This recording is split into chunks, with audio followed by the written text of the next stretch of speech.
The notice was no bigger than a man's hand, tacked to the rough-hewn bulletin board inside Miller's Mercantile with a square-headed nail. It was written in a dark, deliberate script, the letters leaning slightly as if against a wind. Most of the other postings were for lost livestock or the sale of a used wagon, their corners curling with age. This one was fresh. It smelled faintly of pine and cold air, the same scent that clung to the man who had placed it there not an hour before. Eli Stone did not linger after he'd hammered the notice into the wood. He bought his supplies, flour, salt, coffee, and a box of cartridges for his rifle, paid his account with a nod, and left. The townsfolk of Bozeman gave him a wide berth, as they always did. He was a man of the mountains, his face a testament to the sun and wind of the high country, his silence as vast as the territory he called home.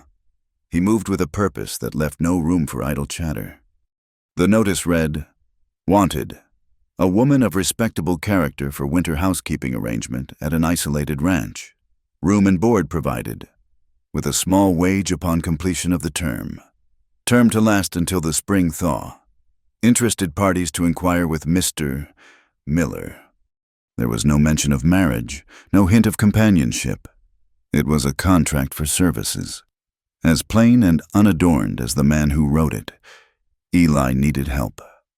The winters in the Montana Territory were unforgiving, a season of brutal, soul-crushing labor that could break a man on his own.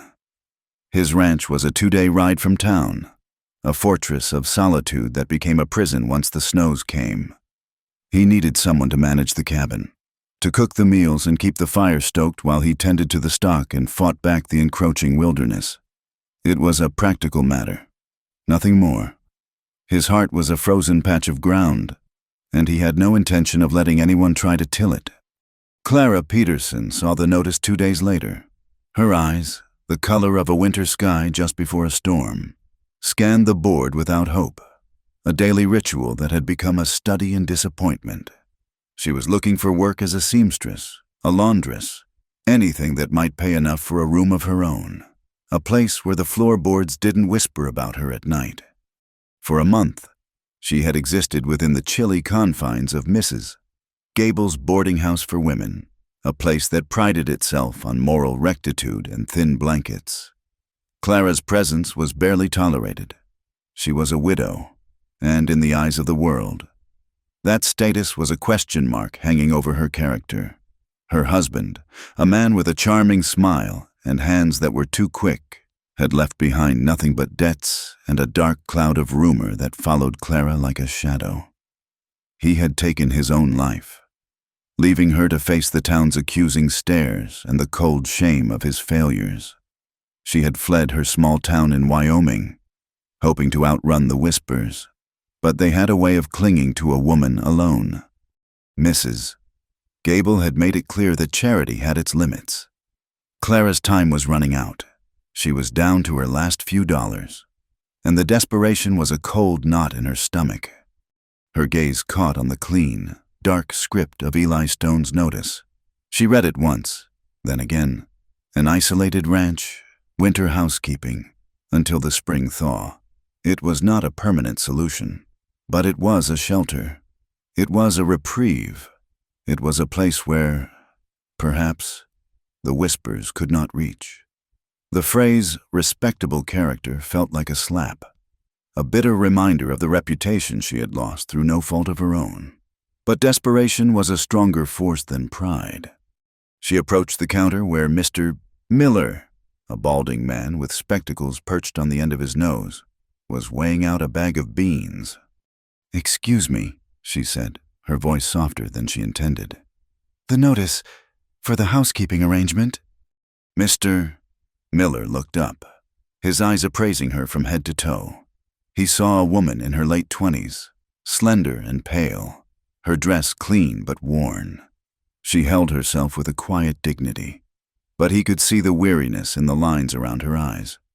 She was not a girl, but a woman who had known trouble. "You're interested in Mr. Stone's proposition?" he asked, his tone neutral. Clara nodded, her hands clutching the small, worn reticule that held all her worldly possessions. It's a hard place, he warned. Lonesome. The snow gets deep. You wouldn't see another soul until spring. I understand, she said. The thought of not seeing another soul sounded less like a threat and more like a promise. Mr. Miller considered her for a long moment. Mr. Stone is a decent man. Quiet. Keeps to himself. He'll be in town Saturday to buy his final provisions. You be here at noon if you want to speak with him. For the next 2 days, Clara felt a fragile flicker of something that resembled hope. It was a dangerous feeling, one she had learned to distrust. On Saturday, she wore her best dress, a simple gray wool that had seen better days, and a bonnet that did little to shield her from the biting wind. She arrived at the Mercantile a quarter hour before noon, her heart a nervous drum against her ribs. She saw him the moment he walked in. He was taller than she had imagined, broad in the shoulder, his movements spare and economical. He wore a heavy sheepskin coat and a flat-brimmed hat pulled low over his eyes. When he removed the hat, she saw his hair was dark and thick, his face carved from hard angles and shadowed planes. He looked at her, and his eyes, a startlingly clear blue, held no warmth, only a steady, assessing gaze. He made no promises with that look. He barely made an introduction. "You are Mrs. Peterson?" he asked. His voice was a low rumble, rough like unplaned wood. "I am, sir, Clara Peterson. Eli Stone." Mr. Miller gestured them toward a small, cluttered office in the back. The air was thick with the scent of leather and old paper. Eli Stone did not offer her a seat. He stood by the small desk, his presence seeming to shrink the already cramped room. "Mr. Miller says you're interested in the work," he stated, getting straight to the point. "I am a hard worker," Clara replied, trying to keep her voice steady. "I can cook, clean, mend. I am not afraid of solitude." He looked at her hands, noting they were free of a wedding band. "You're a widow." It was not a question. "Yes." He gave a short, almost imperceptible nod. He seemed to prefer facts to stories. "The ranch is a full day's ride from here. Once the snows settle in, the pass becomes impassable. There is no doctor. There is no law. There is only the work and the winter." "I understand," she said again. He pulled a folded piece of paper from his coat pocket. It was a brief, informal contract, written in the same deliberate script as the notice. It outlined her duties: management of the household, preparation of meals, mending, and other tasks as required. It stipulated the term: from the first heavy snow until the pass was clear in the spring. In exchange, she would receive room and board. Upon the successful completion of the term, she would be paid $20. There was one final clause, stark and clear. This is a temporary arrangement of employment.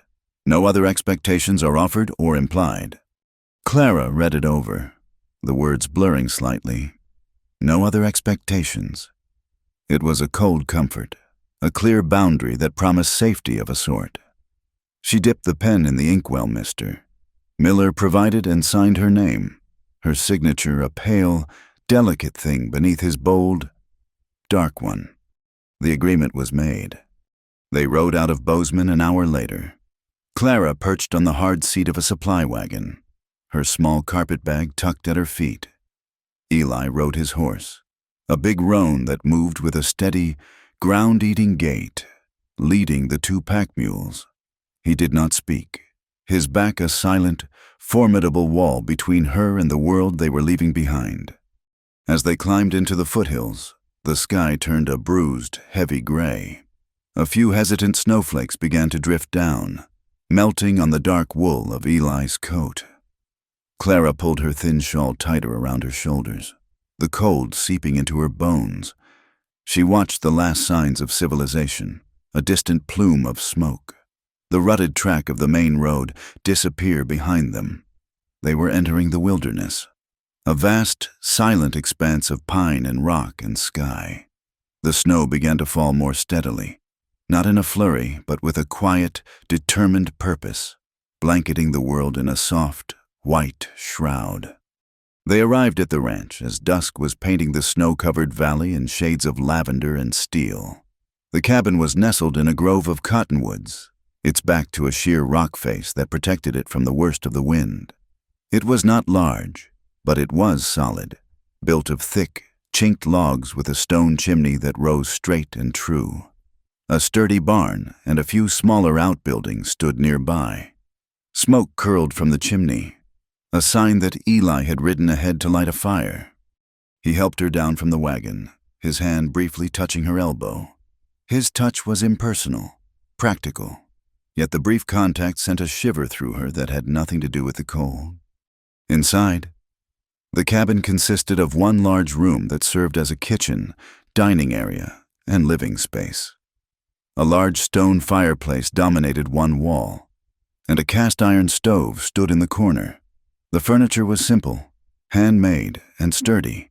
Everything was clean, orderly, and starkly masculine. 2 doors led off the main room. "Your room is there," Eli said, gesturing to the door on the left. "The other is mine. I'll bring in your bag." He left her standing in the middle of the room. The silence was absolute, broken only by the crackle of the fire and the whisper of the wind outside. Clara took it all in, the weight of the quiet, the vast, empty land pressing in from all sides, and the heavy presence of the man who was now, for all intents and purposes, her keeper. Her room was small and spare, containing a narrow bed with a patched quilt, a small wooden crate for a nightstand, and a single window that looked out onto the endless white. It was cold, but it was a space of her own. The first days fell into a rhythm dictated by necessity and silence. Eli rose before dawn, his movements quiet but audible through the thin wooden walls. Clara would already have the fire going and coffee brewing. They ate their breakfast without speaking, the scrape of forks against tin plates the only conversation. Then he would disappear into the gray morning, and she would not see him again until evening, when he returned, smelling of snow and horse and hard work. She cooked, she cleaned, she mended. The cabin slowly began to bear small traces of her presence. The floors were scrubbed clean, the single window gleamed, and the scent of baking bread sometimes filled the air. Eli worked from sunup to sundown, his tasks a relentless cycle of chopping wood, tending to the livestock, and checking his trap lines. The mood between them was heavy with a shared, unspoken loneliness. They were 2 solitary people occupying the same small space, their orbits carefully calibrated to avoid collision. At night, she slept in the spare room. The door had no lock, but it might as well have been bolted. He never entered it. He never knocked. He kept his distance as if a line had been drawn down the middle of the cabin floor, invisible but absolute. The past, however, did not respect boundaries. Clara's nights were often filled with terrors that the daylight held at bay. Nightmares, sharp and vivid, would pull her from sleep, her heart pounding in her chest, a scream trapped in her throat. They were fragmented images of her late husband's face, twisted in despair, of angry men pounding on her door, their voices thick with accusation. She would wake up trembling, the shame and fear of it all washing over her in the cold. Dark room. One night, a sob escaped her, small and choked. She clapped a hand over her mouth, but it was too late. The silence in the cabin had been broken. She heard the soft creak of floorboards from Eli's room, a pause, a sign that he had heard. She held her breath, her body rigid with a mixture of fear and a desperate, childish hope that he might come to her. But there were no more sounds, no footsteps, no voice. He did not approach. In the morning, his eyes were as unreadable as ever, giving no indication that he had heard her distress. The knowledge that he had listened to her weep and done nothing was a new and peculiar kind of loneliness. Slowly, cautiously, she began to leave him small, silent messages of her own. She noticed his work gloves were worn through at the fingertips, the leather stiff and cracked. She took them one evening while he slept and, using a piece of soft deerskin she found in a scrap box, painstakingly patched them. She left them by his plate the next morning without a word. When he came in one evening, shivering with a deep, bone-rattling chill, she had a pot of rich stew simmering on the stove and a loaf of warm bread wrapped in a cloth on the table. When she saw a tear in the shoulder of his heavy coat, she took it after he'd gone to bed and stitched it with neat, even stitches, reinforcing the seam so it was stronger than before. He noticed. He said little. A gruff, "Much obliged" for the stew was the most she received, but his responses came in his own silent language. One morning, she found the persistent squeak in her bedroom door was gone. He had oiled the hinges.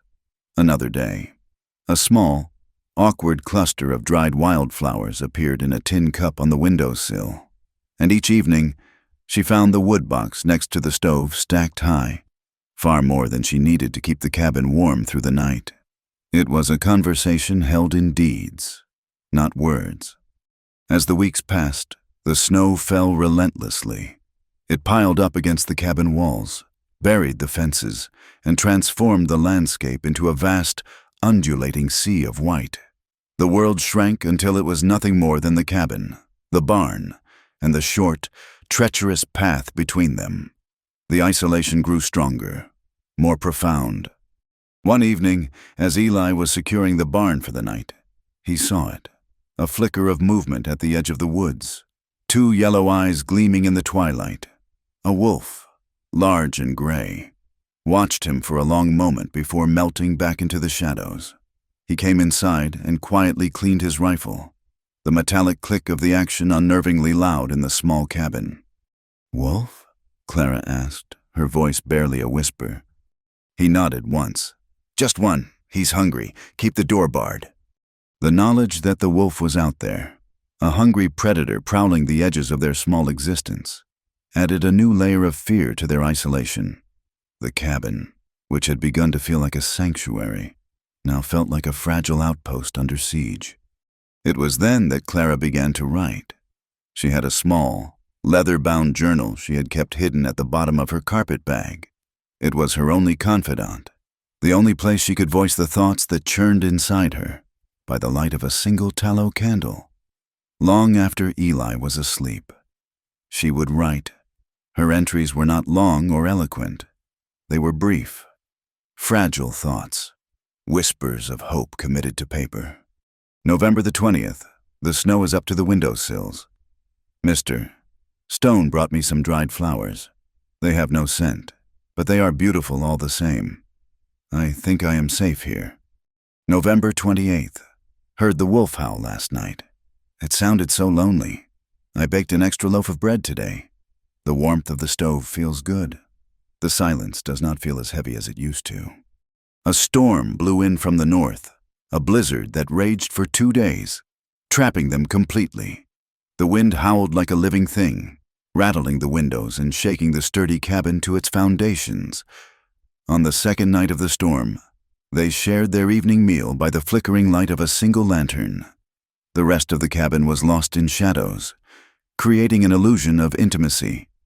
Feeling a rare surge of courage, Clara broke the silence. "You've lived here a long time. Mr. Stone?" He looked up from his plate, his fork halfway to his mouth. He chewed his food slowly, deliberately, his blue eyes fixed on her. "It's just Eli," he said, after a moment. "And yes, a long time." "Did you build this cabin yourself?" she pressed gently. He gave a curt nod. "It's a fine home. Strong." He did not reply. She saw something shift in his eyes, a shudder coming down, the open prairie of his gaze suddenly becoming a locked room. He looked down at his plate, his jaw tight. The brief connection, fragile as a spider's thread, was broken. He had shut down.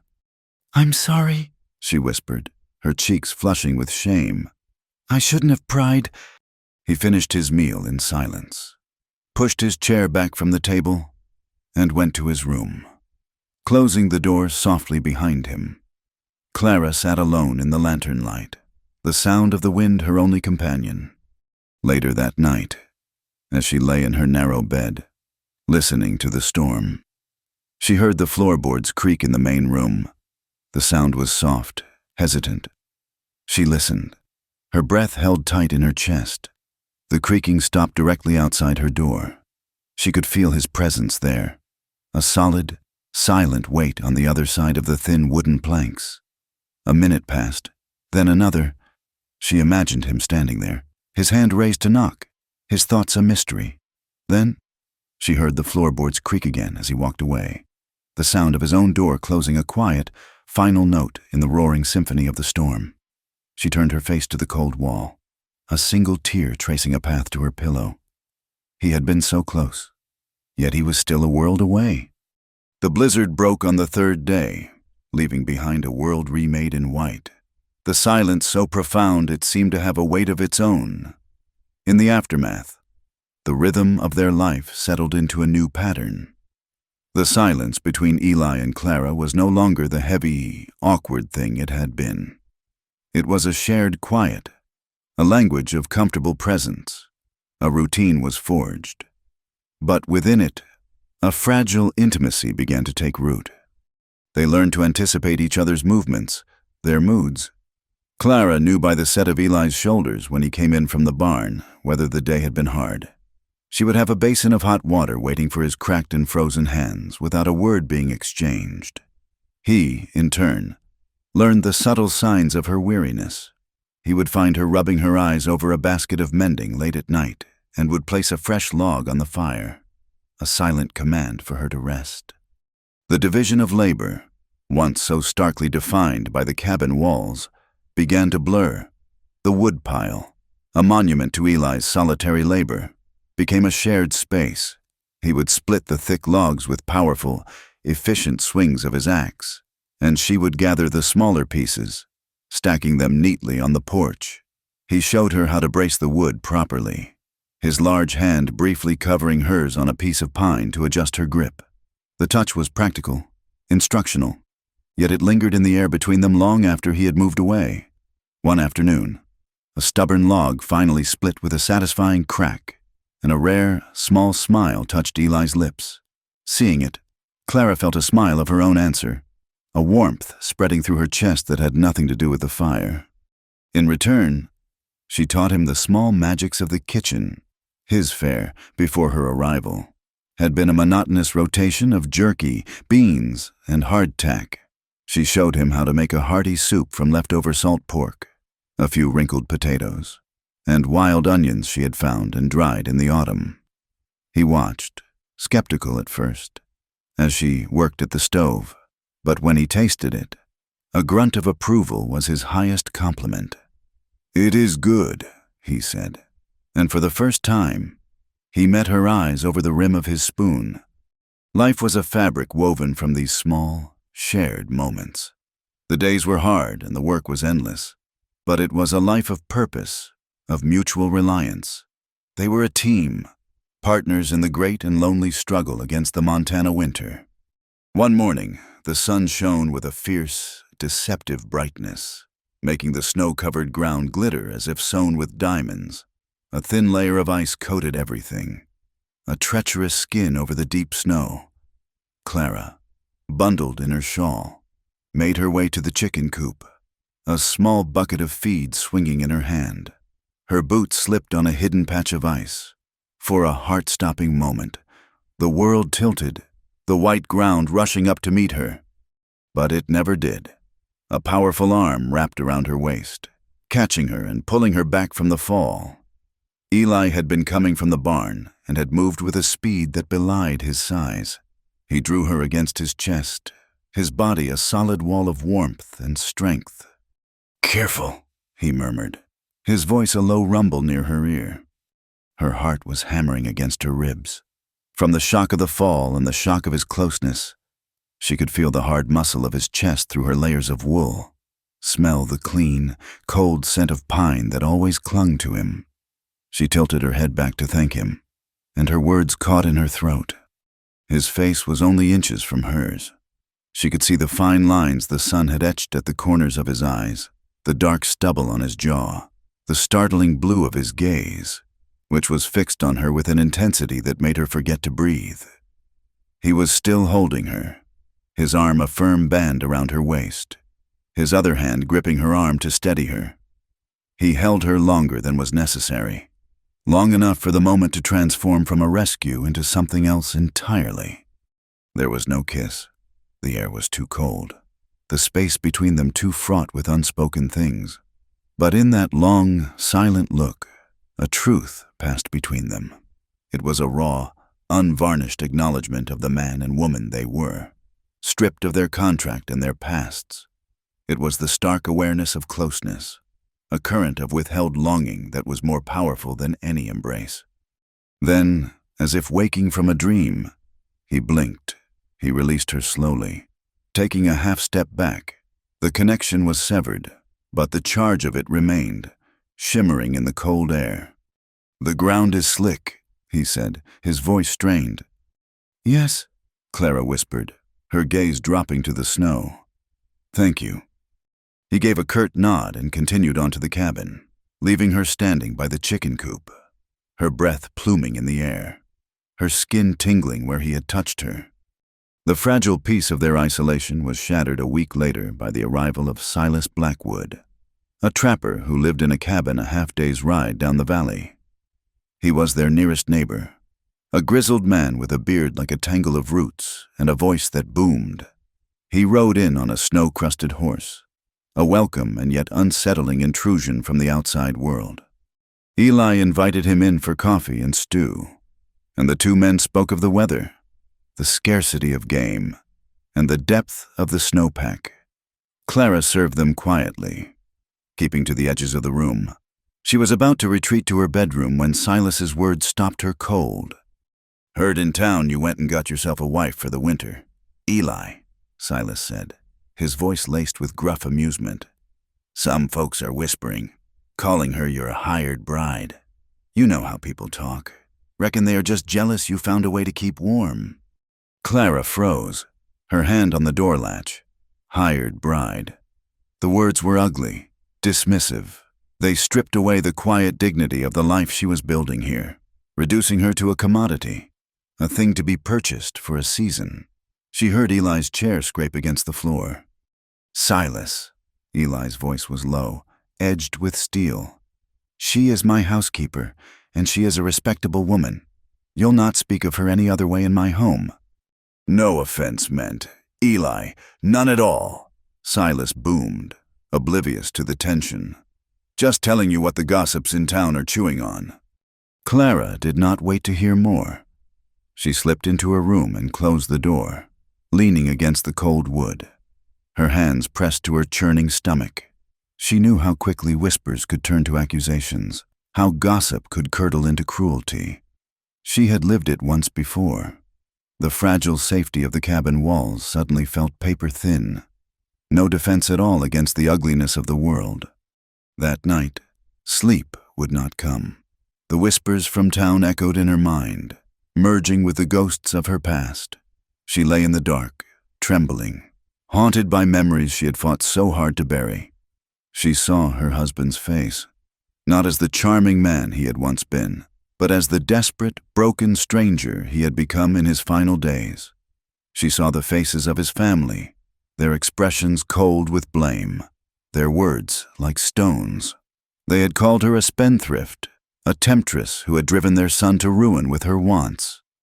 The worst memory, the one that made her body clench with a cold, remembered terror, was of her father-in-law, a hard, pious man who saw sin in every shadow. After the funeral, he had cornered her in the small house she had once called home, his face mottled with rage and grief. He had backed her against a wall, his voice a venomous hiss, blaming her for the shame his son had brought upon their name. He had told her she was worthless, a tainted woman who deserved to be cast out. His hand had been raised, the memory of the blow he never landed as sharp as if it had fallen, and his cruelty had been a physical force, leaving bruises on her soul that had never faded. A wave of uncontrollable shivering racked her body. She slid out of bed and wrapped her thin quilt around her shoulders, huddling in the darkness, the past as real and terrifying as the howling wind outside. The main room door creaked open. A sliver of soft firelight cut through the darkness, and she saw Eli's silhouette. He had not gone back to bed. He must have heard her, the small, desperate sounds of her fear.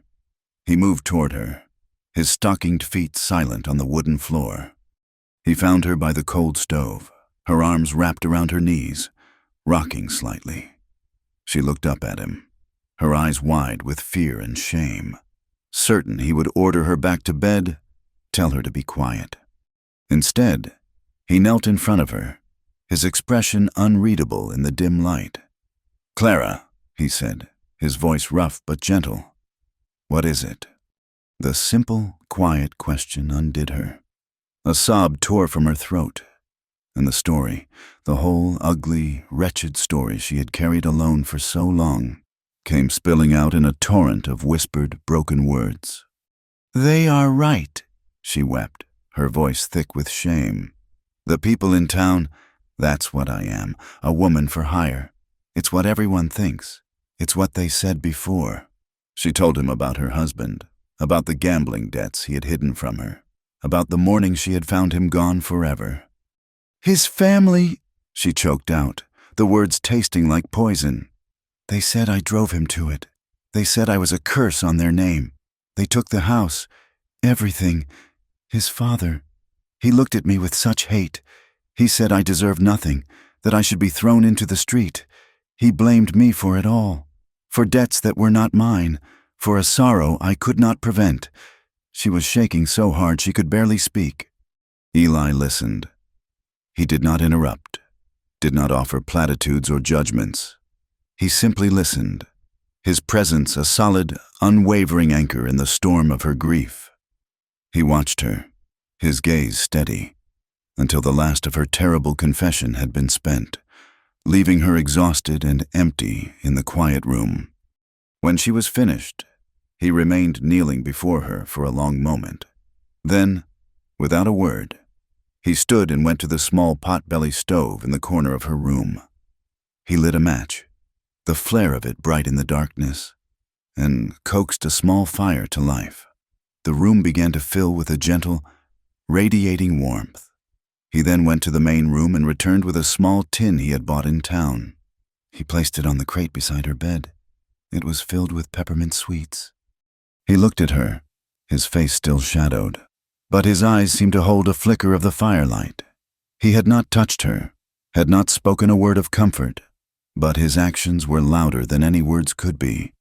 He had brought her light and warmth and a small, simple sweetness to combat the bitterness of her past. He had seen her at her most broken and had not turned away.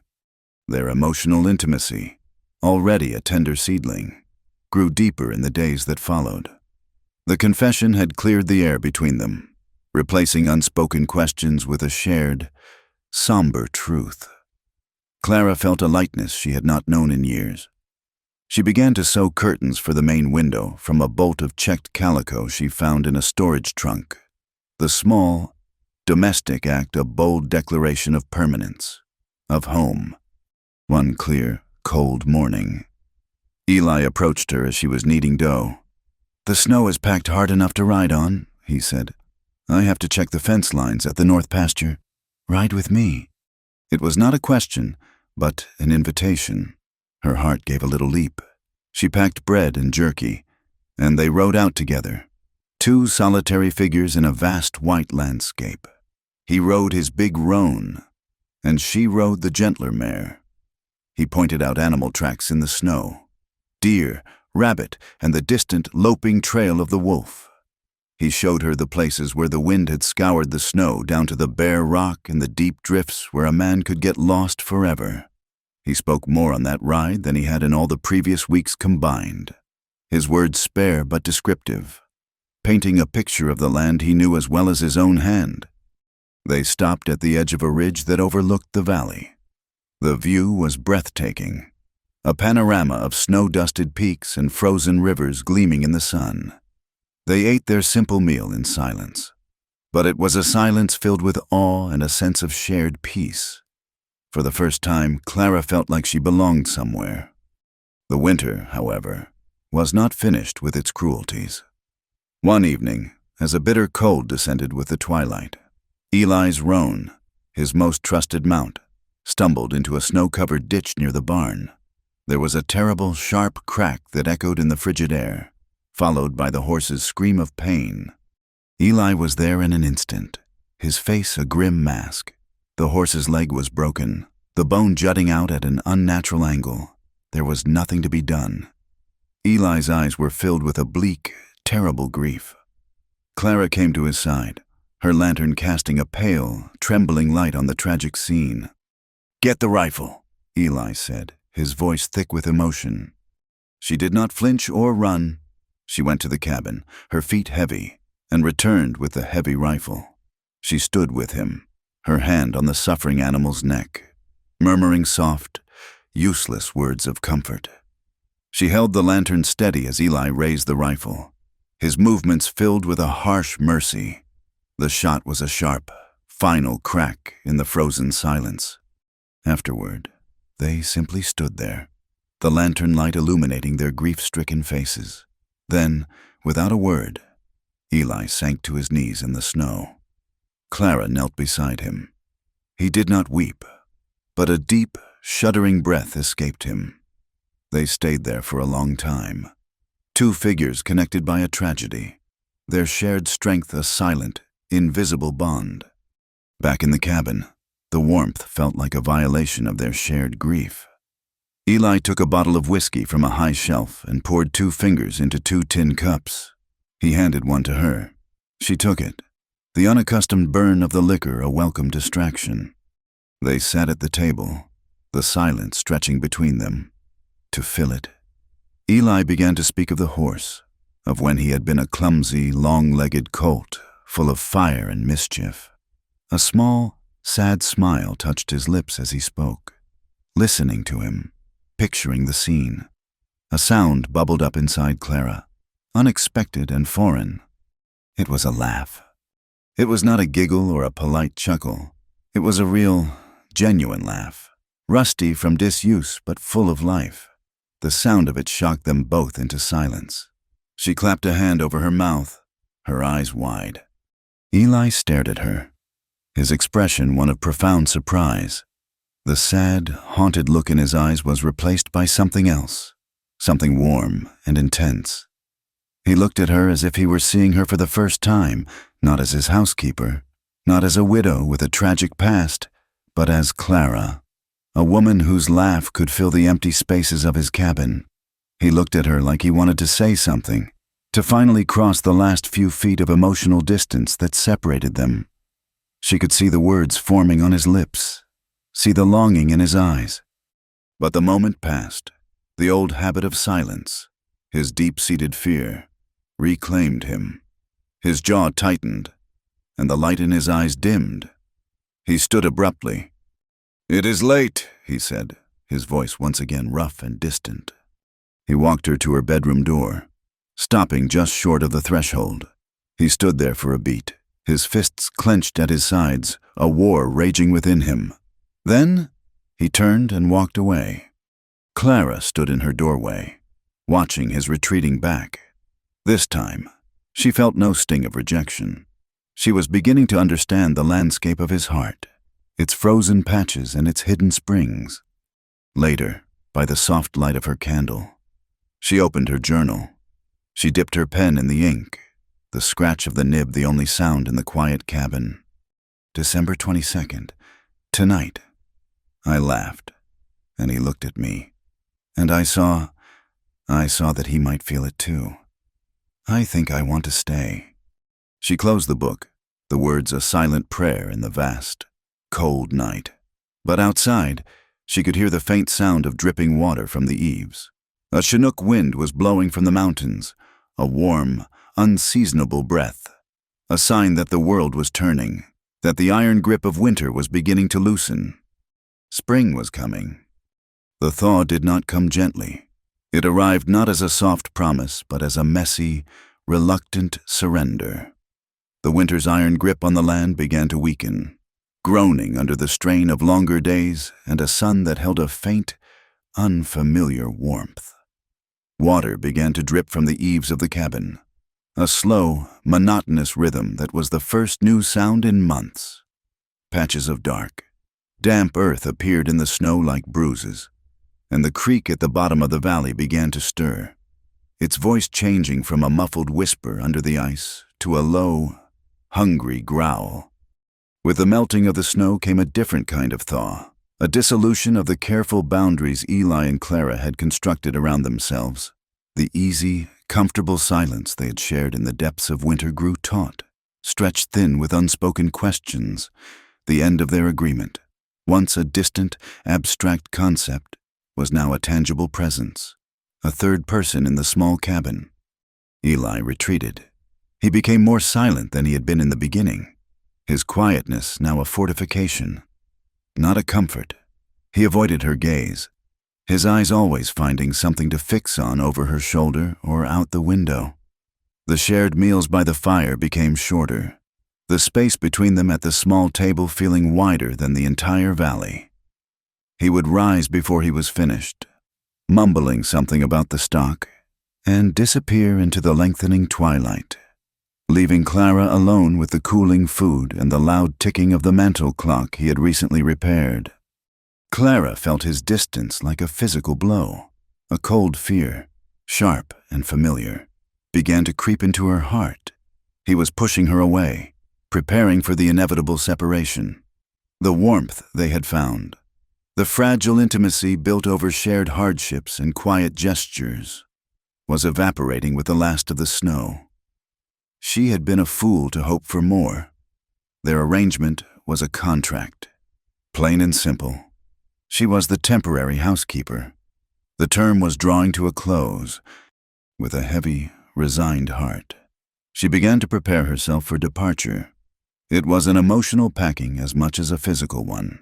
She started to detach herself from the small comforts she had created, looking at the checked calico curtains not as a part of a home, but as a temporary improvement she would leave behind. One afternoon, while Eli was out, she took her few clothes from the hooks on the wall and folded them neatly, placing them back in the worn carpetbag she had arrived with. Seeing them there, a small, sad collection of her life, made the leaving real. She tucked the bag under her narrow bed, a secret testament to her impending exile. Eli's behavior was a study in contradiction. Even as he pulled away from her emotionally, his actions seemed to argue for her to stay. He spent 3 days working on something in the barn, the sound of his saw and hammer a constant, rhythmic counterpoint to the tense silence in the cabin. Clara assumed he was repairing a feed trough or building a new stall. Then, one evening, he came inside, carrying his creation. It was a bookshelf, simple, sturdy, and made of sanded pine that smelled clean and sharp. It was not a large piece, just 3 shelves tall, but it was beautifully made. The joints fitted together with a craftsman's care. He placed it against the wall in the small corner by the fireplace where she liked to sit and read in the evenings. He set it down and straightened up, wiping his hands on his trousers. He said nothing about it. He did not look at her. He simply walked to the basin to wash up for dinner, as if he had done nothing more remarkable than bring in a load of firewood. Clara stared at the bookshelf, her heart aching with a confused mix of gratitude and despair. Why would a man build a bookshelf for a woman who was leaving? It was a piece of furniture meant for permanence, a home for the small stack of books she kept by her bed. It was a gesture that spoke of a future he refused to acknowledge with words. She wanted to scream at him, to demand he explain himself. She wanted to ask the one question that burned on her tongue. Will you ask me to stay? But pride and the deep, abiding fear of hearing him say no kept her silent. The tension finally broke a few days later. They were cleaning up after the evening meal, moving around each other in the small space with a practiced, careful choreography. The air was so thick with unspoken words it was hard to breathe. Eli stopped. a dishcloth in his hand, his back to her. "The pass should be clear in a week or two," he said, his voice flat. "Silas Blackwood will be heading to town. You can ride with him." The words were a final, brutal confirmation of her fears. He was sending her away. Clara felt the blood drain from her face, but she held her chin high. She would not let him see how his casual dismissal wounded her. She finished drying the plate in her hands and stacked it carefully on the shelf. "Thank you for the consideration," she said, her voice quiet but steady. He turned to face her then, his blue eyes troubled. She could see the conflict in his face, the war between his ingrained solitude and the unfamiliar feelings that had taken root in his heart. "Clara," he started, then stopped. He took a deep breath. "I never planned on anything past the spring." It was a confession, an admission of the limits he had placed on their arrangement from the very beginning. It was meant to be an explanation, perhaps even an apology, but it felt like a judgment. A spark of defiance flared within her. She met his gaze directly, her own eyes clear and unwavering. "I was not planning to be kept, Eli," she said. The quiet dignity of her response seemed to land harder than any accusation. A flicker of something, shame, regret, crossed his face. He opened his mouth to say more, but the world outside interrupted them. A low rumble of thunder echoed through the mountains, and the steady dripping from the eaves was suddenly replaced by a hard, driving rain. The thaw had given way to a storm. It was no ordinary spring shower. The rain fell in solid, gray sheets, turning the valley into a river and the sky into a churning sea. The wind rose to a gale, shrieking around the corners of the cabin, and the creek, swollen with meltwater and fed by the deluge, became a roaring, brown beast, overflowing its banks and flooding the low-lying pastures. They were trapped. For 3 days, the storm raged, imprisoning them in the cabin. The world outside was a terrifying chaos of wind and water. But inside, a strange and fragile peace descended. There were no more chores to be done outside, no fences to mend, no reason to retreat. There was only the cabin, the fire, and each other. The walls they had rebuilt between them crumbled. On the first evening of the storm, they sat before the hearth, the firelight casting dancing shadows on the log walls. The silence returned, but it was the old, comfortable silence. A shared sanctuary from the tempest, to fill the long hours. Clara retrieved one of her books, a tattered collection of stories, and began to read aloud, her voice a soft, steady murmur against the backdrop of the storm. Eli sat in his chair, his long frame relaxed, his eyes closed. He listened as she read, his head tilted slightly. When she finished a story and her voice trailed off, he did not move for a long moment. "Read some more," he said, his voice a low request. So she did. She read until her throat was hoarse and the fire had burned down to glowing embers. On the second night, she fell asleep in her chair, the open book slipping from her lap. She awoke sometime in the deep of the night with a start, disoriented. She was not in her chair. She was lying on the bearskin rug before the hearth, and someone had covered her with a heavy sheepskin coat, Eli's coat. She sat up, her heart pounding. He was sitting in his chair, awake, watching the dying flames.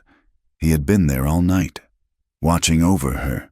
He turned his head as she stirred, his face unreadable in the dim light. "You should have woken me," she whispered. "You were tired," he said simply. He had stayed beside her until morning, a silent, solitary guardian. On the third night, the storm began to abate. The wind still moaned, but the torrential rain had softened to a steady drumming on the roof.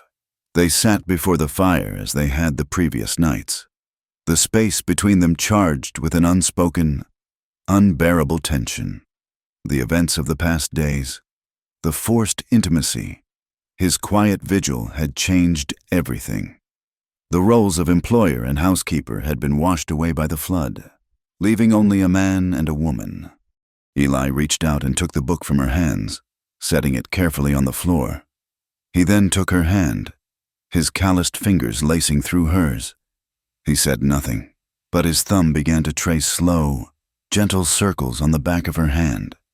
He leaned forward, his gaze searching hers in the flickering firelight. She saw all of his fear and all of his longing in that one look, and then he kissed her. It was a slow, hesitant kiss, full of a restraint that spoke of a deep and powerful control. His lips were chapped from the wind, and he tasted of wood smoke and whiskey. It was not a kiss of passion, but of profound, aching tenderness. It was the confession his words could not make, an answer to the question she had been afraid to ask. It was the kiss of a man who had been alone for a very long time. When he pulled away, he rested his forehead against hers, his breathing unsteady. They did not sleep together that night. They did not need to. The kiss was a seal, a promise. Everything had changed. After the storm passed, leaving the air washed clean and the land glistening, the world felt new. Eli's hand found hers as they walked the property, assessing the damage. He held it naturally, as if he had been doing it his entire life. They stood on a rise, looking at the newly greening valley, and he pointed toward a stand of aspens. "I need to repair the fence there," he said.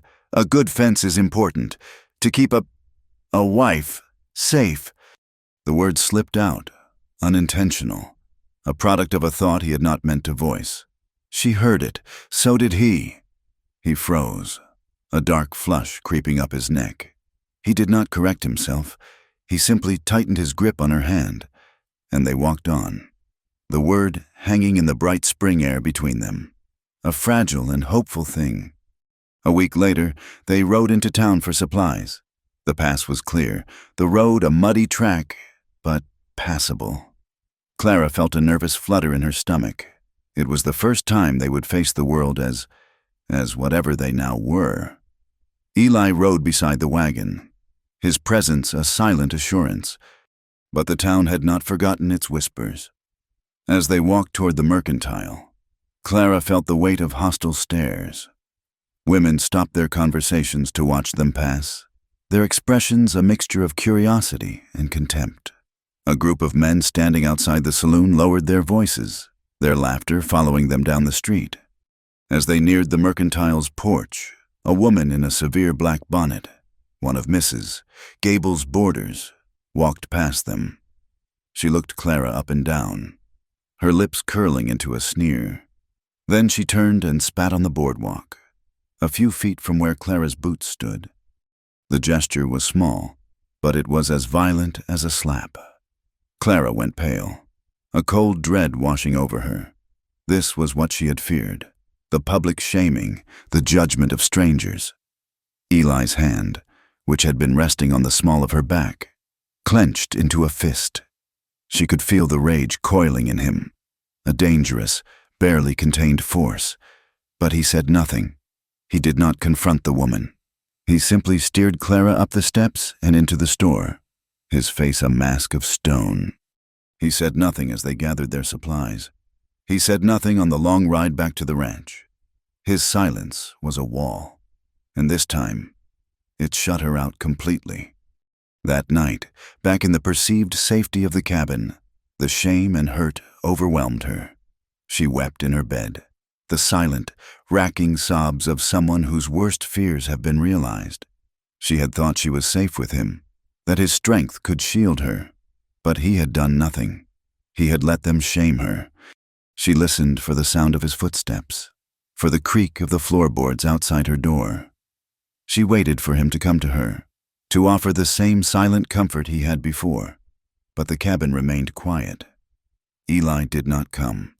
He could not face her pain, because to do so would be to face his own failure to protect her. In the dark, Clara found her journal, her fingers trembling as she lit the candle. The ink blurred through her tears as she wrote the last entry for the day. April 16th. He kissed me. I thought it meant something, but he said nothing in town. He let them look at me that way. He has not come to me. Maybe he regrets it. Maybe it was all a mistake.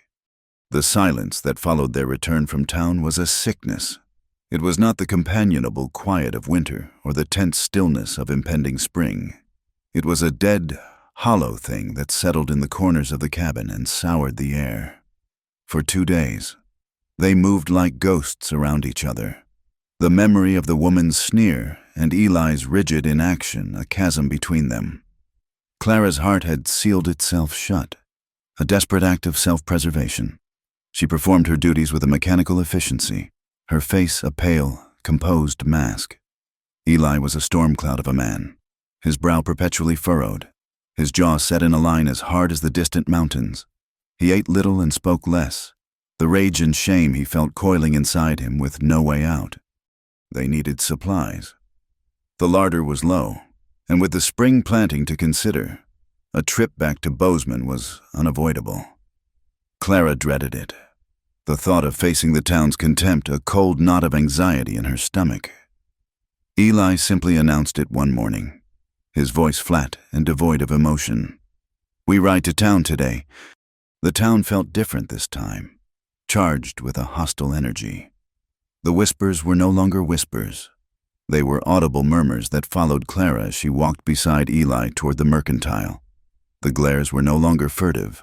They were open and challenging. She felt like an animal on display, her every step judged.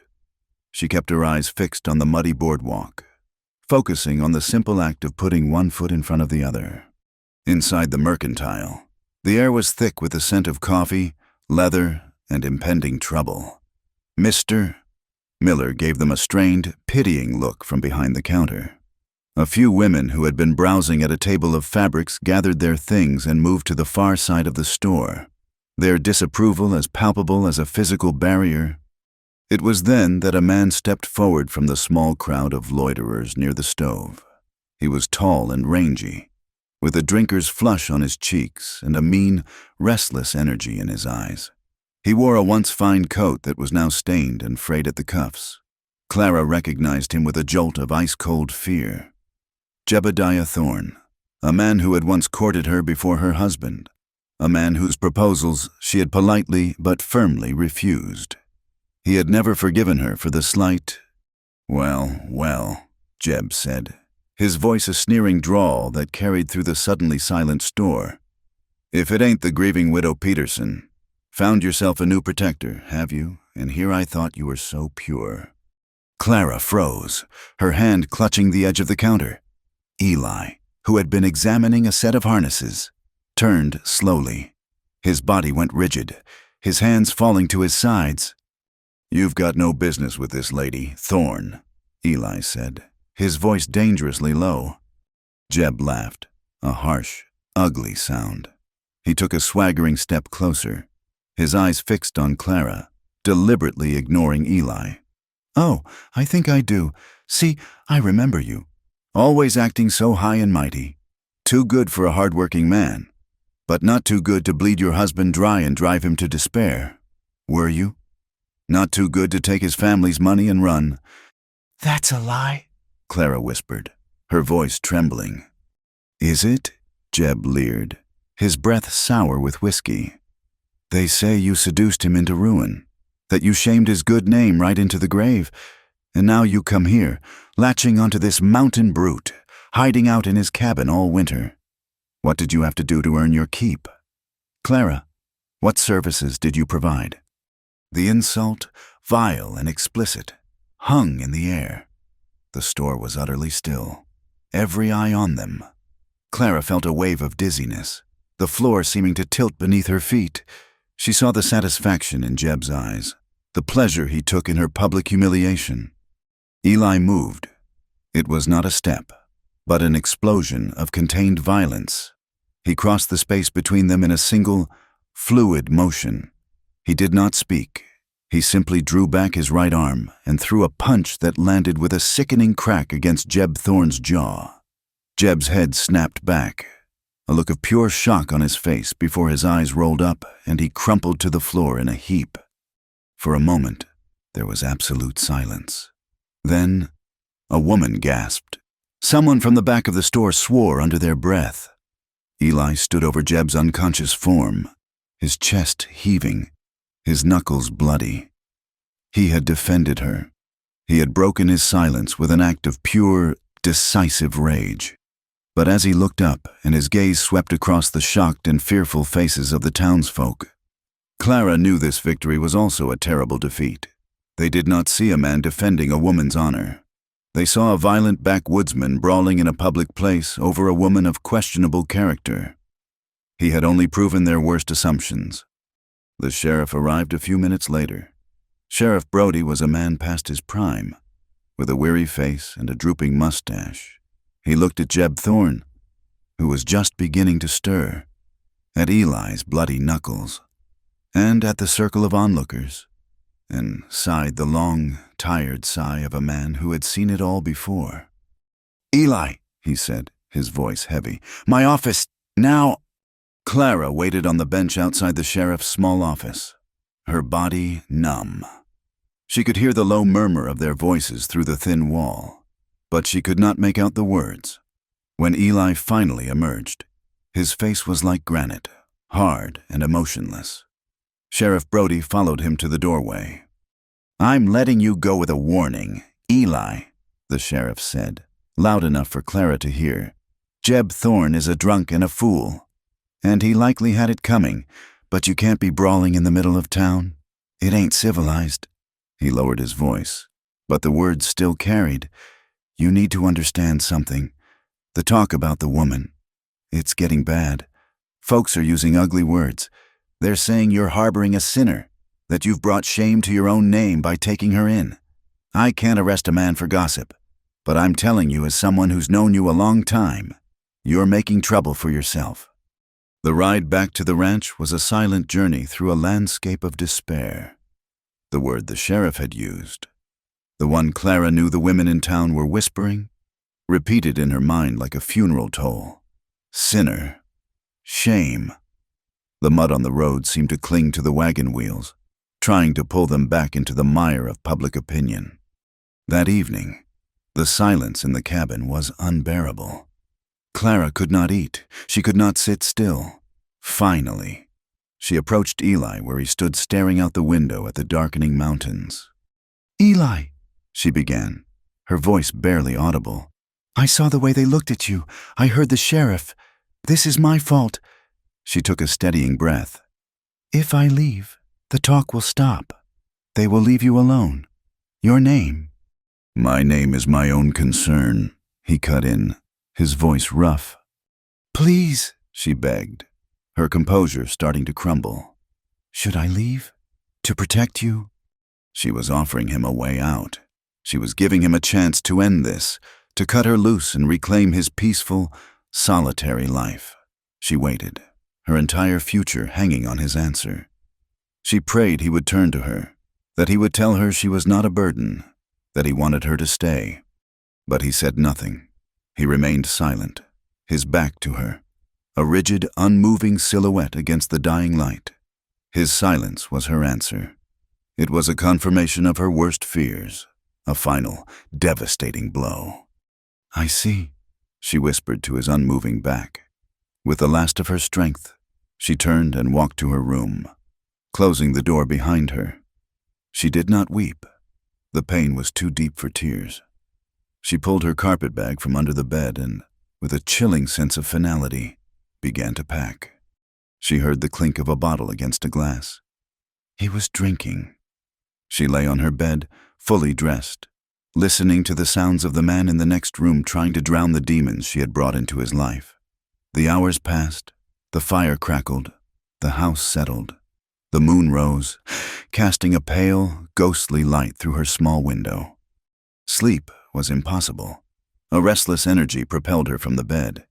She needed something, a distraction, a task. She thought of the extra quilt stored in the chest at the foot of Eli's bed. Perhaps another layer could ward off the chill that had settled deep in her bones. She had never entered his room, but the boundaries that had once seemed so important now felt meaningless. She pushed his door open. It was unlocked, as always. The room was dark, save for the moonlight slanting across the floor. It was as spare as the rest of the cabin, a large, simple bed, a washstand, and a heavy wooden chest of drawers. The air smelled of him, of soap, leather, and the faint, clean scent of the outdoors. She moved quietly to the chest at the foot of the bed, but the lid was heavy, and she worried the creak of the hinges would wake him, assuming he had even come to bed. Her eyes fell on the chest of drawers. Perhaps a blanket was stored there. She pulled open the top drawer. It held a few folded shirts and his spare set of braces. The second drawer was empty, save for a small, wooden box. Curiosity, a force stronger than her grief, compelled her to lift the lid. Inside, nestled on a bed of dark velvet, was a small, oval daguerreotype in a tarnished silver frame. She picked it up, her fingers trembling slightly, and carried it to the window where the moonlight was brightest. It was a photograph of a woman. She was young, no older than 20, with a cascade of dark hair swept up from her face and a smile that was full of life and hope. There was a gentle, trusting light in her eyes. She was beautiful, and she was not Clara. A cold, sharp understanding pierced through Clara's own pain. This was his past. This was the source of the sorrow she had always sensed in him, the deep, hidden well of his silence. He was not a man who had chosen solitude. He was a man who had had it thrust upon him. She closed the drawer and walked back into the main room, the photograph held tightly in her hand. Eli was still there, slumped in his chair by the fire, the whiskey bottle on the floor beside him, nearly empty. The fire had burned down to embers, casting a faint, red glow on his face. He was not asleep. He was staring into the dying flames, his expression one of utter desolation. She walked toward him, her footsteps soft on the wooden floor. He did not seem to notice her until she was standing directly in front of him. He looked up, his eyes unfocused at first, then sharpening on the object in her hand. His face went rigid, all the color draining from it. "Where did you get that?" he rasped, his voice raw.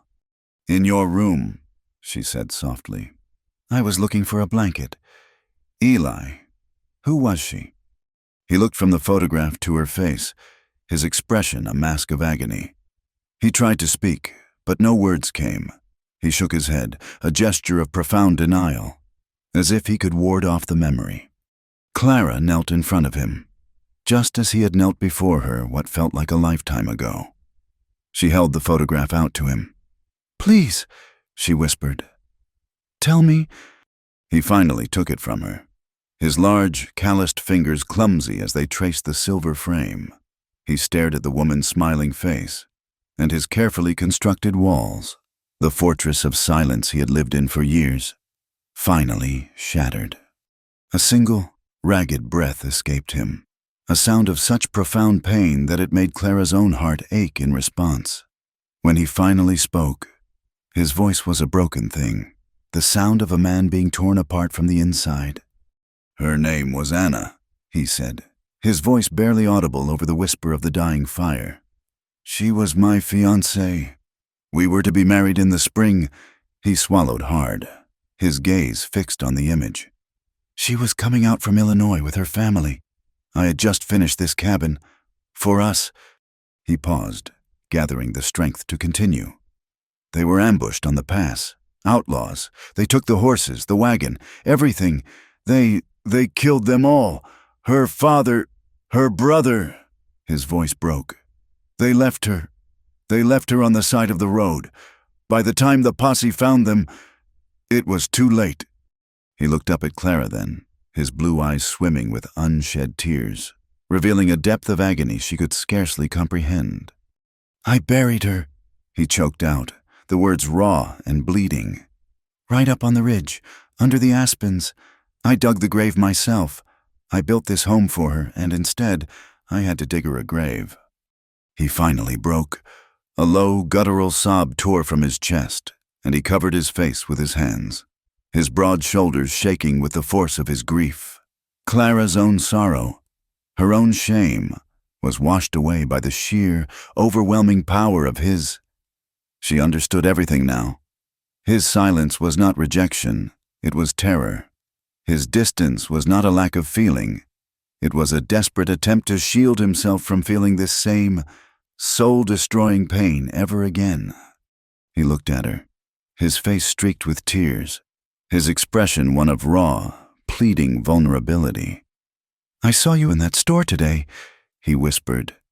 "I saw them look at you, and I saw Thorn put his hands on you, and all I could think was that this world, it's a cruel place. It takes what is good. It breaks it. I already buried one woman I loved. Clara, I do not have the strength to dig another grave." The confession hung in the air, a testament to his deepest fear. He was not afraid of the town, or the gossip, or even of Jeb Thorne. He was afraid of losing her. Clara reached out and gently took his face in her hands, her thumbs wiping away his tears. She looked directly into his eyes, her own gaze clear and strong. "Then do not dig," she said, her voice firm with a conviction that came from the very core of her being. "Stay." It was not a plea. It was a choice, a refusal to be ruled by fear, by the past, by the cruelty of the world. It was a promise to face it together. He searched her eyes, and in them, he must have found the strength he had lost. He leaned into her touch, a shudder running through him. He wrapped his arms around her waist and pulled her close, burying his face in her shoulder, holding onto her as if she were the only solid thing in a world that had crumbled around him. That night, they did not retreat to their separate rooms. They stayed by the fire, and as the embers burned low, he led her to his bed. There were no more walls between them, no more fear, no more silence. Their coming together was a slow, tender act of healing. It was a mutual comfort, a quiet and desperate reclaiming of life in the face of so much loss. It was a promise made not in words, but in the slow, gentle language of touch, a sacred vow to choose hope in the darkness. Outside, a spring rain began to fall, a soft, cleansing sound that washed the world clean as they finally found solace in each other's arms. Clara awoke in the gray light of dawn, tangled in the sheets and the warmth of Eli's embrace. For the first time in years, she felt a profound sense of peace, of belonging. She turned to look at him, to memorize the lines of his face in the soft morning light. But the space beside her was empty. The bed was still warm. He had not been gone long. A flicker of her old fear returned, but she pushed it down. Things were different now. She sat up and saw a piece of paper on the pillow beside her, folded and weighted down with a smooth river stone. Her name was written on the outside in his dark, deliberate script. Her hands trembled as she opened it. The note was short, its message stark. "Gone to settle something. Wait for me. Eli." The note was a small, solid thing in a world that had become fluid and uncertain. Clara held it in her hand for the first hour of that first day, reading the two short sentences over and over until the ink seemed to be etched onto her memory. "Gone to settle something. Wait for me." The first phrase was a mystery, a source of a low, thrumming anxiety. But the second was a command, a promise. "Wait for me." She clung to those words as a drowning woman clings to a piece of driftwood. He had not abandoned her. He had asked her to wait. The first day passed in a haze of hopeful activity. She aired out the cabin, sweeping away the last of the stale air of sickness and fear. She remade his bed, the bed they had shared, her hands smoothing the sheets where he had lain. The scent of him still clung to the pillow, and she buried her face in it for a moment, a private, desperate inhalation of his presence. She made a pot of strong coffee and drank it sitting in his chair by the fire, imagining his return. He would ride up, his face tired but resolute, and he would tell her what he had settled, and the ugly chapter of the town and their judgment would be closed forever. The hope was a warm, bright thing inside her, a fire to ward off the encroaching shadows of doubt. The second day, the shadows grew longer, the silence of the cabin, once a shared comfort, began to feel vast and empty. Every creak of the floorboards was a question. Every gust of wind was a phantom hoofbeat that made her heart leap, only to fall again in disappointment. She walked the perimeter of the cabin a dozen times, her eyes scanning the pass, the empty track leading down the valley. The world was too big, too quiet. He was a single man in a vast, indifferent wilderness. Anything could have happened. A fall from his horse, an encounter with a cornered animal, or worse, with men like Jebediah Thorne. The note, which had been a comfort, began to feel like a taunt, gone to settle something. The ambiguity of it gnawed at her. What had he gone to settle? Had he gone to confront Thorne again? Had he ridden to the sheriff to formally press charges, an act that would only stir up more gossip, more hatred? Or had he simply gone to find a way to pay her, to send her away with a clean conscience, to settle his obligation to the woman who had brought so much trouble to his door? The fear that he had left for good, that their night together had been nothing more than a final, fevered goodbye, began to take root in the fertile soil of her loneliness. By the third day, the hope had withered completely, leaving only the cold, hard stone of despair. A bleak, chilling rain began to fall, turning the world outside to a gray, weeping misery that matched the landscape of her heart. He was not coming back. He had seen the ugliness she carried with her, the way it clung to her like a shroud, and he had fled. He had chosen his solitude over her chaos. He had left her. The realization was a final, crushing weight. She was alone again, just as she had always been. She was sitting at the table, staring into the dregs of a cold cup of coffee. When she heard the sound, it was faint at first, carried on the wind, the sound of voices, rough and slurred with drink. Then, the unmistakable sound of horses, not the steady, purposeful gait of a single rider, but the clumsy, erratic tread of several. Her blood ran cold. She moved to the window, peering through the rain-streaked glass. 3 figures on horseback were emerging from the mist, riding not on the main track, but cutting across the soggy pasture, even from a distance. She recognized the rangy, slouching figure in the lead, Jebediah Thorne. Panic, sharp and blinding, seized her. She looked wildly around the cabin, her mind racing. There was nowhere to run, nowhere to hide. Eli's rifle was mounted above the fireplace, but she did not know how to use it. The only way out was the front door, the very direction they were coming. She backed away from the window as they reined in their horses in a spray of mud. Their laughter was a raw, ugly sound in the quiet valley. She heard the creak of saddle leather, the thud of boots hitting the ground. "Stone!" Jeb Thorne's voice was a drunken bellow. "Come on out, you coward. Hiding behind your woman's skirts, are you?" Silence. Clara stood in the middle of the room, her body trembling, her breath held tight in her chest. "He ain't here," another voice slurred. "Told you I saw him riding east 2 days ago." "Even better," Jeb growled. A heavy fist hammered on the door, making the entire cabin shudder. "Clara! Oh, Clara! I know you're in there. Your protector's gone and left you, but don't you worry. We've come to keep you company." The men laughed, a chorus of predatory glee. The hammering came again, harder this time. "Open this door, you witch, or we'll break it down." Something inside Clara snapped. The fear was still there, a cold, sickening thing in her gut.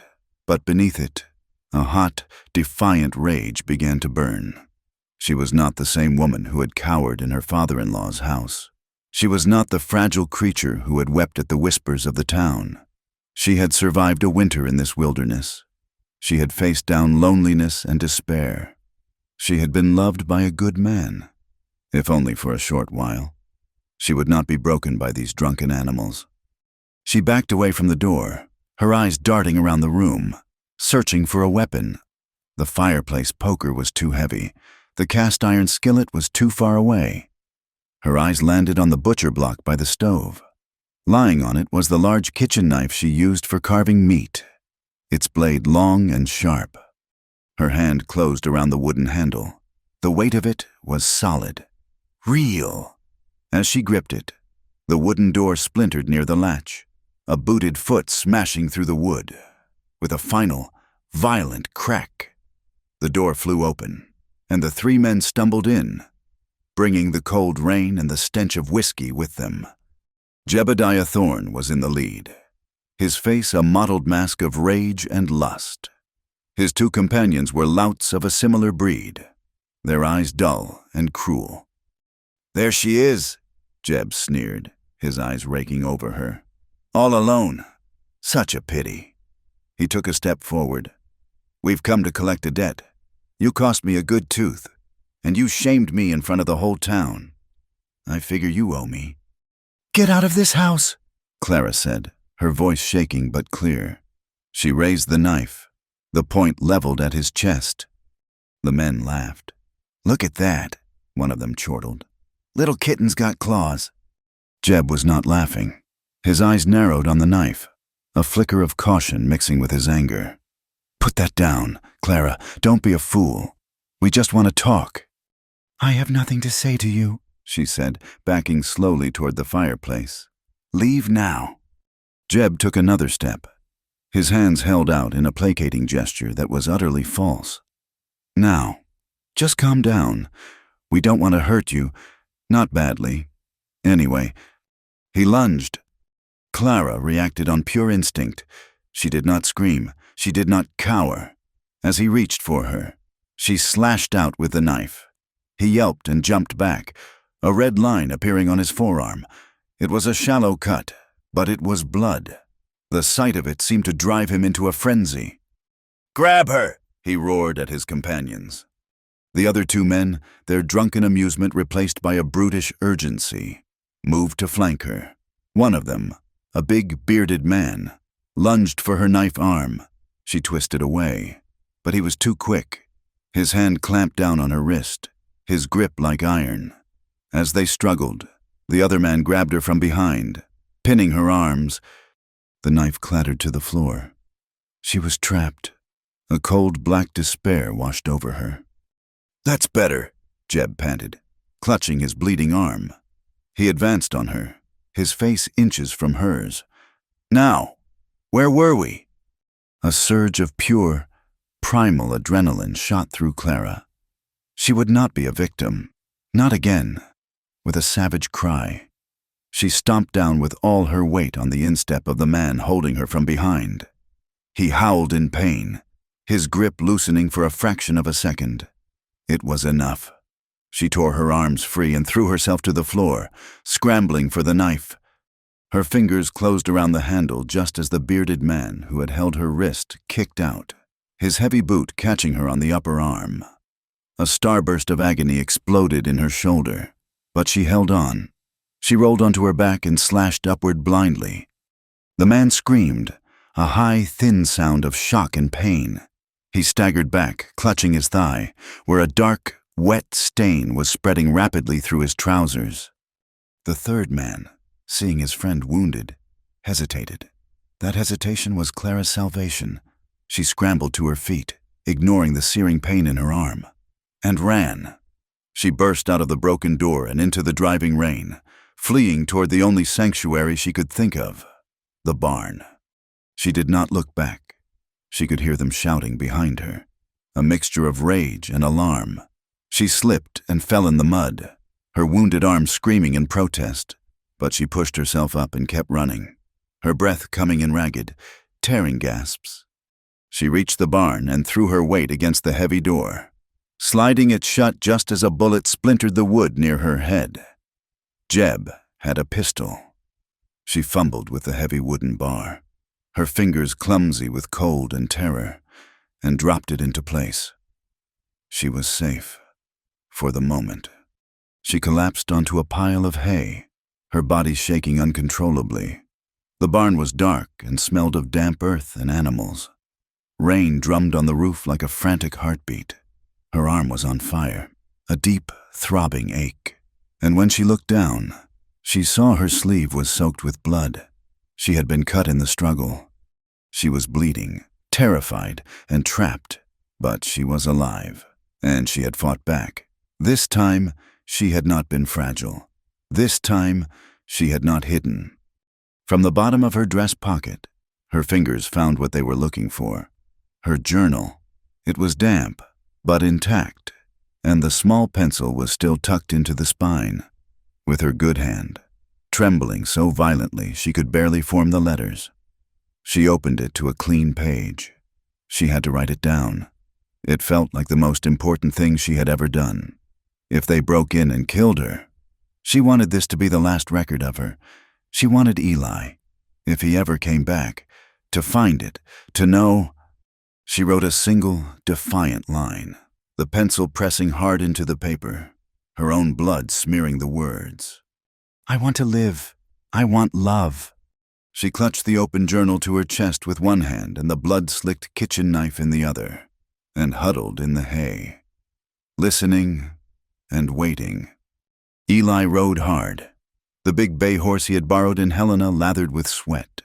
The journey that had taken him 3 days was one he was determined to make back in 2. In his saddlebag, wrapped in oilcloth, was a document that felt heavier than gold. It was a marriage certificate, legally registered with the territorial authorities in Helena, and with it was a sworn affidavit from a judge in Wyoming, a man he had paid handsomely to investigate the matter of Clara's late husband. The affidavit cleared her of any financial wrongdoing, stating that the debts were solely her husband's and that she was a victim of circumstance. He had settled it. He had cleared her name. He topped the final rise and saw his valley spread out before him. A profound sense of relief washed over him. He was home, but the relief was short-lived. A prickle of unease ran down his spine. The cabin looked wrong. There was no smoke from the chimney. The world was too still, too quiet. He spurred the horse, galloping the last quarter mile.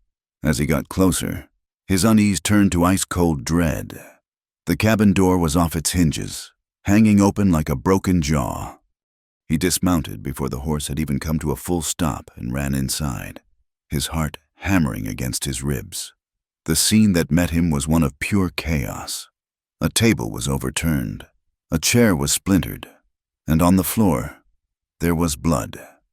Not a lot, but enough. A dark smear near the hearth, a few crimson drops leading to the door. The world narrowed to a single, terrifying point. His worst fear, the nightmare that had haunted his every waking moment for years, was happening again. The name Anna was a silent scream in his mind. He forced himself to be calm, to think.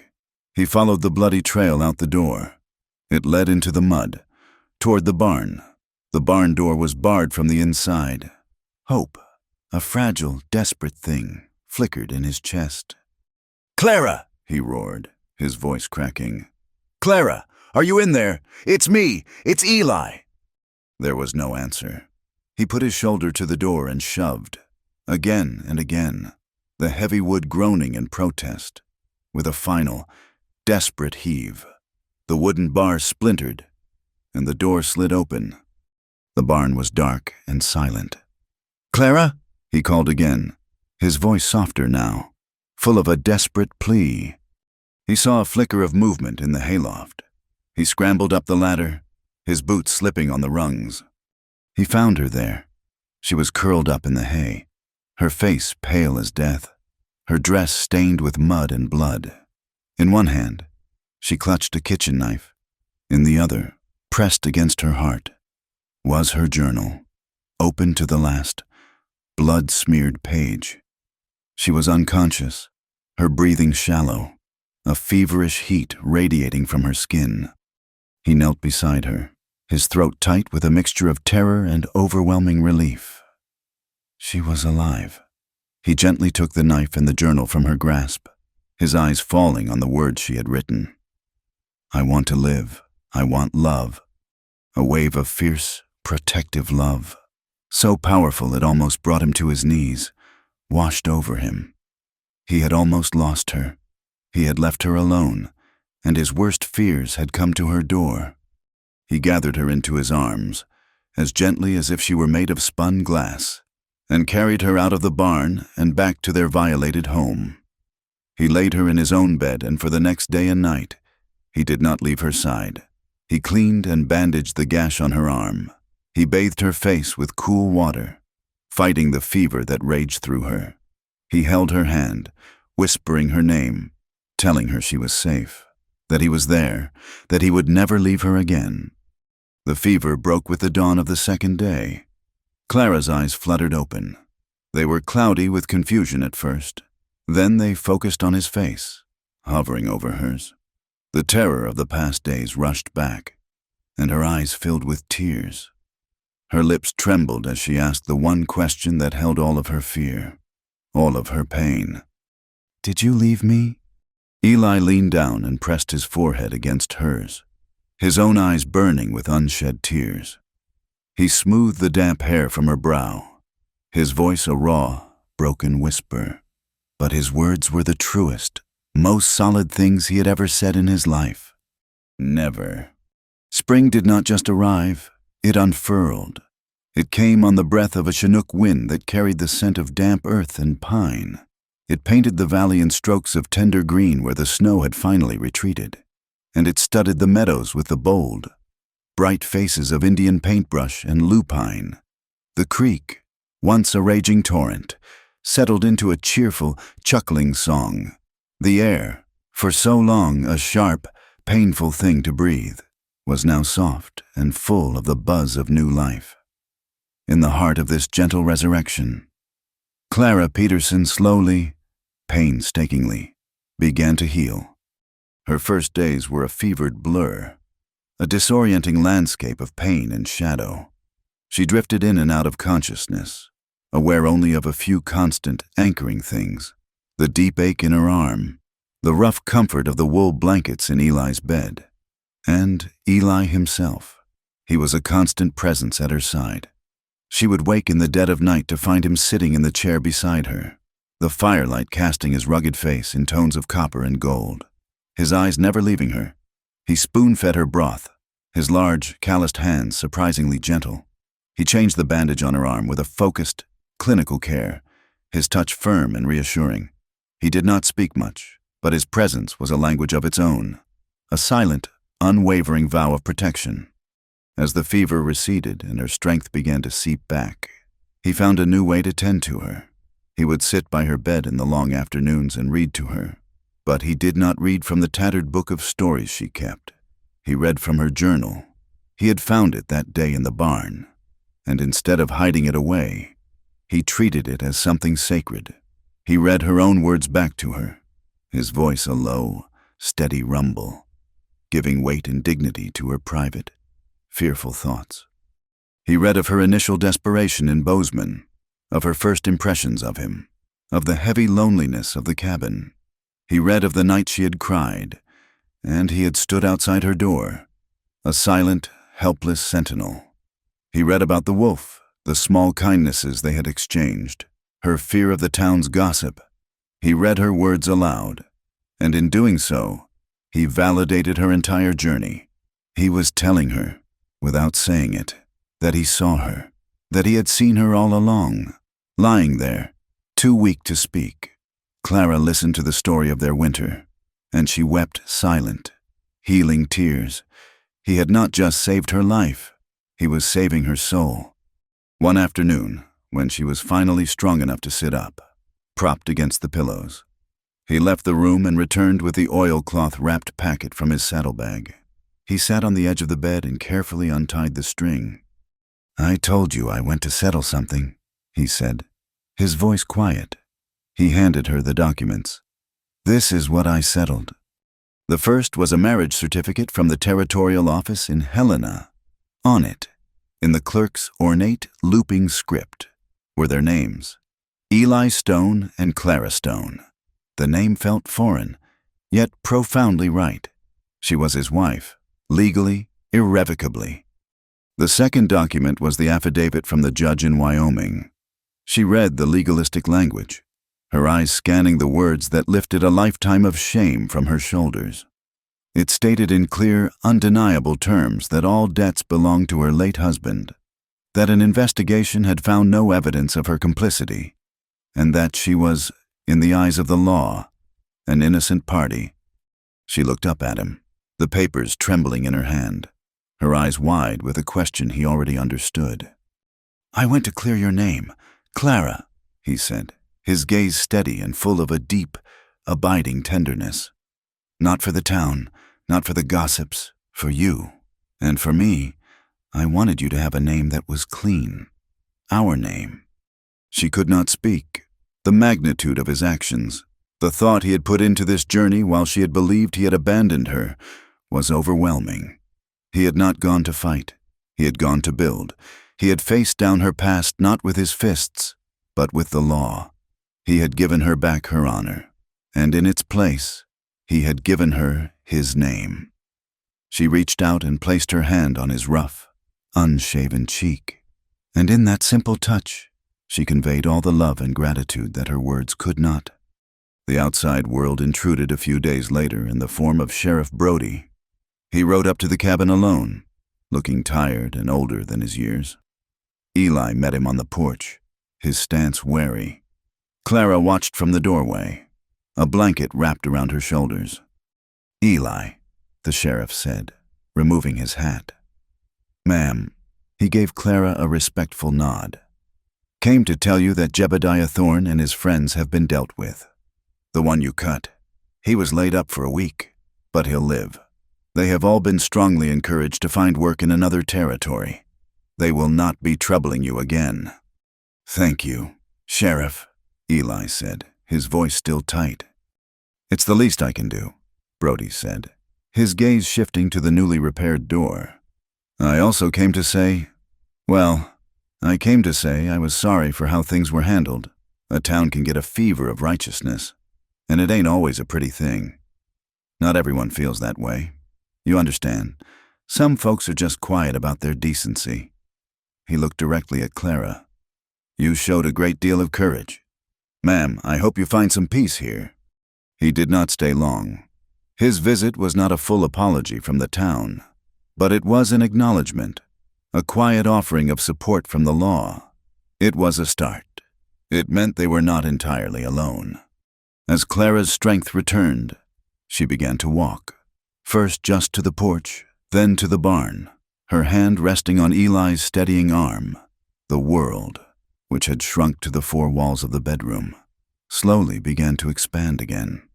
The air was sweet, the sun was warm on her face, and the future, which had been a terrifying void, began to look like a place she wanted to live. One clear, bright morning, she felt strong enough. She gathered a small bundle of the first spring wildflowers from the meadow and asked Eli to walk with her. She did not need to tell him where they were going. He led her in silence up the ridge behind the cabin, to the small, protected grove of aspens whose leaves were just beginning to tremble in the breeze. There, under the dappled sunlight, was a single, well-tended grave marked by a simple wooden cross. Anna. Clara knelt in the soft grass and gently laid the flowers at the base of the cross. The colors were a bright, hopeful offering in the quiet, sacred space. Eli stood behind her, a silent, grieving shadow. Clara reached out and touched the weathered wood of the cross. She felt no jealousy, no resentment, only a profound sense of connection to the woman who lay beneath the earth, the woman who had first opened this silent man's heart. "Hello, Anna?" she whispered, her voice so soft it was almost carried away by the wind. "My name is Clara." She paused, gathering her thoughts. "He loved you very much. He still does. I want you to know that I will take good care of him." She looked up at the sky, at the tender new leaves of the aspens. "Thank you," she added, her voice thick with emotion. "Thank you for teaching him how to love." She felt Eli's hand on her shoulder. She rose and turned to him, and he pulled her into an embrace. Holding her tight, they stood there for a long time, the living and the dead, their past and their future, finally at peace in the warm spring sun. Their life together truly began in the days that followed. They were no longer just surviving. They were building. They tilled the rich soil of the garden plot together, his strength turning the earth, her hands carefully planting the seeds for vegetables that would sustain them through the next winter. They repaired the splintered barn door, working side by side, their movements falling into an easy, familiar rhythm. They were a partnership, their individual strengths combining to make a formidable whole. One evening, they saw a rider approaching. It was Silas Blackwood, their gruff but decent neighbor. He brought them a haunch of venison and the news from the valley. He did not mention the gossip or the fight. He simply treated them as Mr. and Mrs. Stone, his neighbors, in a gesture that would have been unthinkable months before. Eli invited him to stay for dinner. They sat at the small table, the three of them, and shared a meal. Clara, who had once hidden from his presence, now sat at the head of the table, the quiet, confident mistress of her own home. She saw the way Eli looked at her, his eyes full of a quiet, wondering pride. Life had settled into a rhythm of peaceful, purposeful work. The days were long and full, and the nights were a quiet haven of shared warmth and tenderness. The ghosts of the past had been laid to rest, and the future was a clean, unmarked page. But one morning, just as the sun was beginning to crest the eastern ridge, painting the sky in shades of rose and gold, a final, lingering shadow of the old uncertainty surfaced in Clara's heart. They were standing on the porch, a shared cup of coffee warming their hands, watching the day be born. Summer was no longer a distant promise. It was upon them. The wildflowers were in full bloom. The days were long and hot, and the valley was lush and green. Their original agreement, the contract that had brought them together, had been for the winter. The spring thaw, the stated end of their term, was long past. She turned to him, her expression serious, needing to hear the words, to banish the last whisper of doubt. "Eli?" she asked quietly, her voice steady in the morning stillness. "The summer is here. The world is wide open again." She looked into his clear blue eyes. "Will you stay when summer comes?" He looked at her, a slow, gentle smile spreading across his face, a smile that reached his eyes and filled them with a light that was brighter than the rising sun. He set the coffee cup down on the railing and pulled her close, wrapping his strong arms around her and holding her against his chest. He bent his head and pressed his lips to her hair. "Clara," he murmured, his voice a low, sure rumble against her ear. "I never planned to leave after spring. It was everything. It was the promise, the security, the love she had never dared to hope for. It was the final, perfect closing of the circle. He had hired a bride for the winter, but he had found a wife for all the seasons of his life." Later that day, Clara went to the bookshelf he had built for her. She took out her old, worn journal, its pages filled with the story of her fear and her survival. She held it for a moment, then placed it on the top shelf, a closed chapter, a testament to the woman she had been. Then, she took down the new, clean journal he had bought for her in Helena. It was bound in soft, unmarked leather, its pages empty and full of promise. She sat at the table in a patch of warm sunlight and opened it. She dipped her pen in the ink, and on the very first page, she wrote the title of her new life, the truest words she had ever known. "I wasn't just hired. I was found."